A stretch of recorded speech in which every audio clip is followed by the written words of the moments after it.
إن الله وملائكته يصلون على النبي يا أيها الذين آمنوا صلوا عليه وسلموا تسليما الصلاة والسلام عليك يا سيدي يا رسول الله وعلى آلك وأصحابك يا حبيب الله. سارے حضرات درود شریف پڑھیے، درود شریف پڑھیے.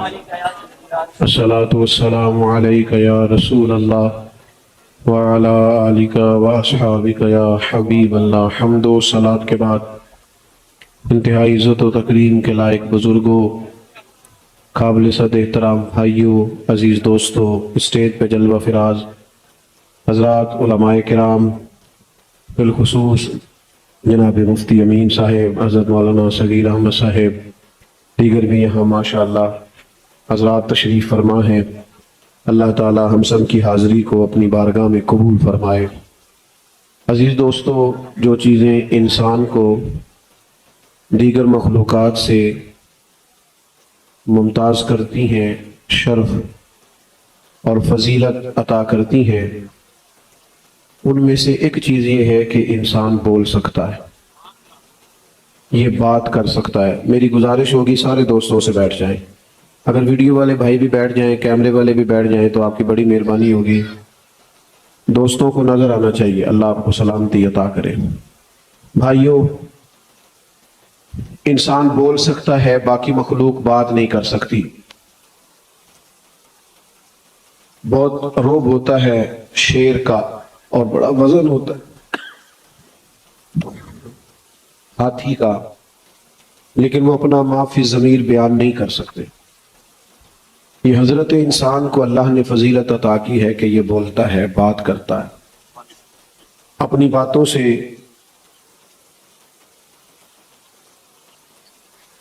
بڑے بڑے مجموع پر سحر طاری کر دیتا ہے.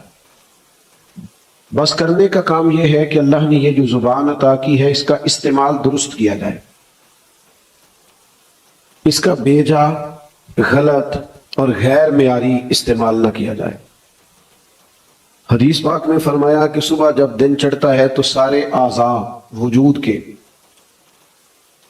زبان سے کہتے ہیں کہ تو ٹھیک رہنا، اگر تو ٹھیک رہی تو ہم بھی سارے ٹھیک رہیں گے، اور اگر تو بگڑ جاتی ہے تو ہم سب کے لیے بھی باعث نقصان ہے. جملوں کو تول کر بولا جائے، گفتگو شستہ کی جائے، انداز خوبصورت رکھا جائے اور کوشش کی جائے اچھی باتیں ہی زبان سے ادا ہوں. اس لیے کہ نبی کریم علیہ السلام نے فرمایا ہے، تم بولتے بولتے بعض اوقات ایسا جملہ بولتے ہو کہ اللہ تمہارے لیے جنت کا فیصلہ فرما دیتا ہے، اور کئی دفعہ تم بات کرتے غیر محتاط بات کرتے ہو، ایسی بات کر جاتے ہو جو اللہ تعالیٰ کو ناپسند آتی ہے اور رب تمہارے لیے جہنم کا فیصلہ کر دیتا ہے.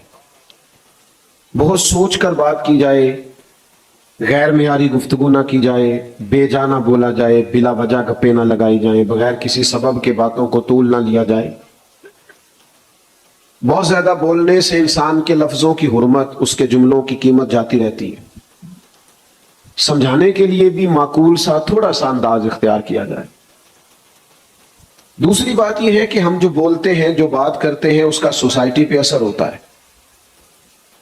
آج بھی ہمارے ماحول کے اندر زبانوں سے کہے ہوئے پراپوگنڈے زیادہ معروف ہیں اصل کی نسبت. بیسیوں لوگ مسئلہ پوچھتے ہیں کہ جو بندہ عمرہ کر لے اس پہ حج فرض ہو جاتا ہے، حالانکہ اس کی کوئی حیثیت نہیں ہے، لیکن بات چلی ہے تو چل نکلی ہے. ڈھیر ساری باتیں ہیں جو ہم کرتے ہیں تو وہ معاشرے میں پھیلنے لگتی ہیں.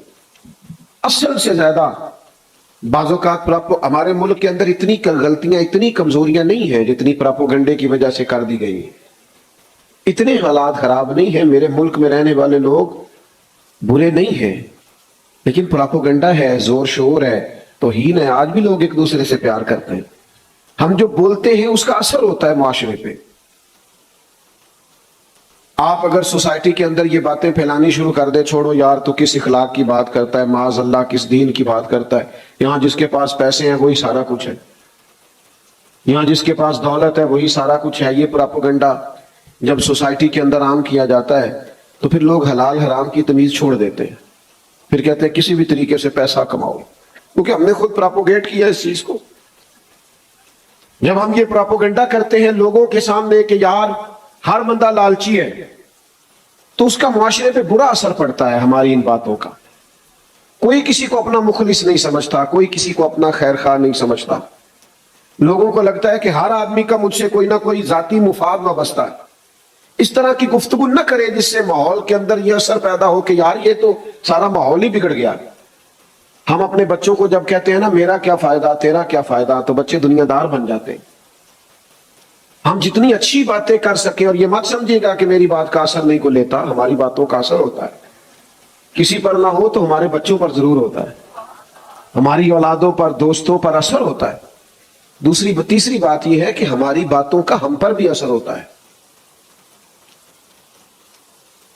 آج آپ کہیں شام تک ایک جملہ بار بار کہیں کہ یار جتنا اللہ کا مجھ پر فضل ہے نا کمال ہو گیا. یہ بار بار کہیں, خود کہیں, اپنے آپ سے کہیں, اللہ دل کو سکون عطا کر دے گا. آپ اللہ کی نعمتیں آج گنے شام تک, کہیں کہ بڑا فضل ہے, خدا جانے بلندی ہے کہ پستی, پر جہاں میں ہوں وہاں کوئی نہیں ہے. آپ یہ کہہ کے تو دیکھیں آج شام تک گنے میرے اوپر یہ بھی فضل ہے, یہ بھی فضل ہے, یہ بھی فضل ہے. آپ گنے, آپ یقین کریں دل کو سکون ہو جائے گا. اور اگر شام تک آپ خود ہی کہیں یار کیا کریں, محنت بڑی کی ہے, کوئی کام نہیں بنا, دوست مخلص نہیں ملے, بہن بھائیوں نے ساتھ نہیں دیا, فلانا دنیا دار ہو گیا, آپ یہ باتیں جتنی زیادہ کریں گے آپ کے دل میں بے چینی پیدا ہوگی. ہماری باتوں کا ہم پر بھی اثر ہوتا ہے. نہ سمجھ آئے تو کبھی غور کر کے دیکھ لینا میرے بھائی, ہم کبھی کرنے لگے نا کوئی ہنسنے والی بات, تو بات کرنے سے پہلے خود ہنس پڑتے ہیں. حالانکہ آپ نہیں بنا سکتے جی, آپ بات سنیں. عزیز دوستو, ہم کوئی مسکرانے والی بات کرنے لگتے ہیں نا تو بات ابھی ہمارے ذہن میں ہوتی ہے تو ہم خود مسکرانا شروع کر دیتے ہیں. اور کوئی رونے والی بات کرنے لگے نا, اپنا کوئی دکھ بیان کرنے لگے, تو بات کرنے سے پہلے خود رونا نہیں آ جاتا. اس کا مطلب ہے ہماری باتوں کا ہم پر بھی اثر ہوتا ہے, معاشرے پر بھی اثر ہوتا ہے اور ہم پر بھی. تو جب باتیں جو کرنی ہیں, اللہ نے زبان دے کے فضیلت جو عطا کر دی ہے, تو کیوں نہ اس طرح کریں, اپنی کوئی کرے نہ, جب بھی کریں اللہ کی کریں یا اللہ کے رسول کی کریں.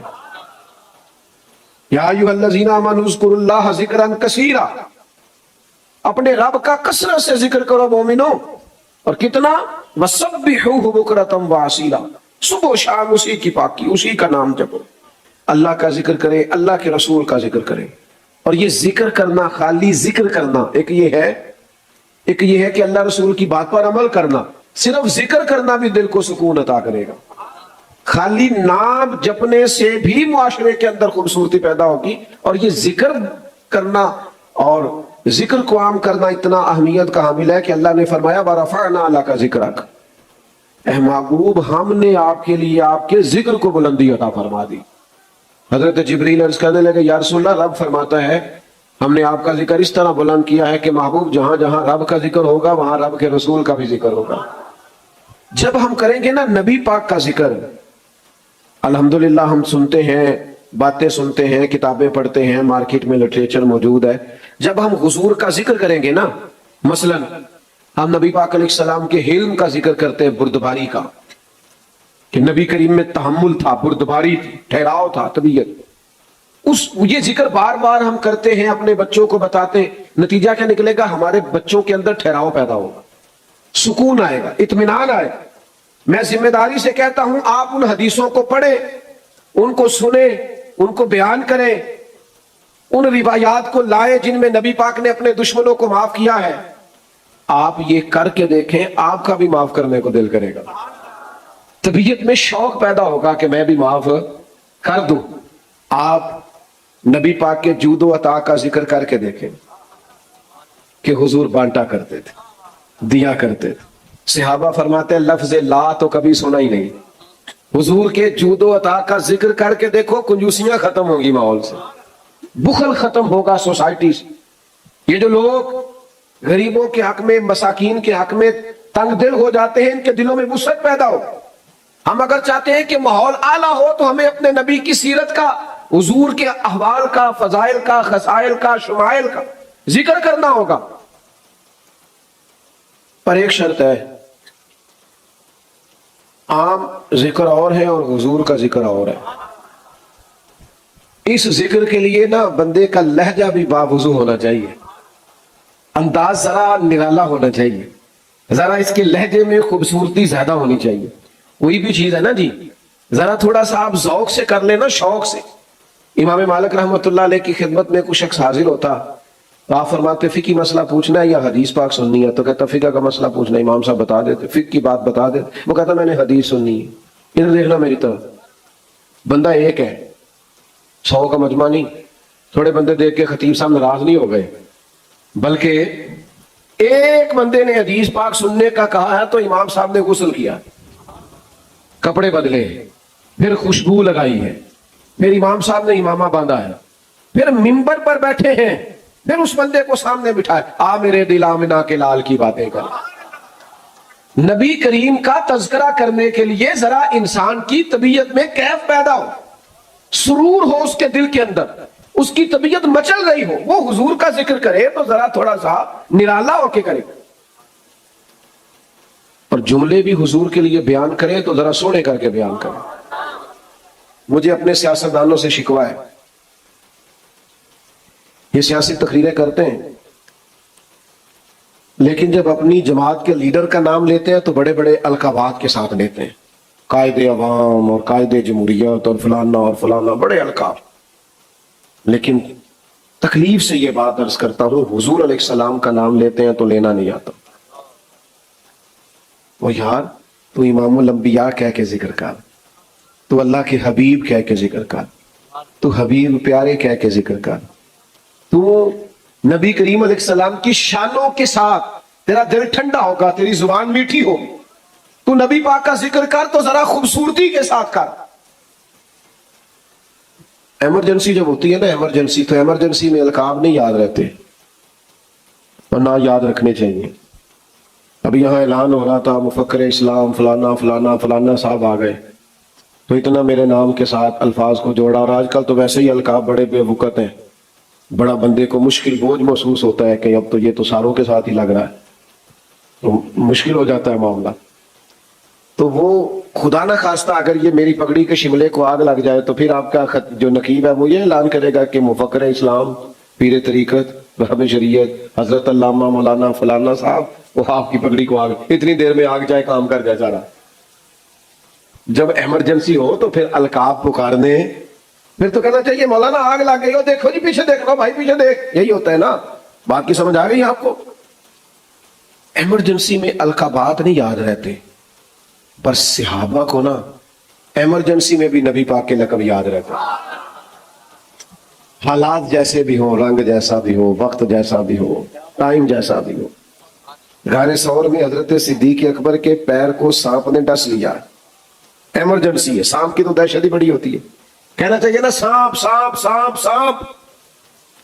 لیکن نبی کریم نے پوچھا ابو بکر کیا ہوا، تو انہوں نے یہ نہیں کہا سانپ سانپ سانپ، یہ نہیں فرمایا، بلکہ عرض کرنے لگے فدا کا ابی و امی یا رسول اللہ، حضور میری ماں قربان ہو جائے.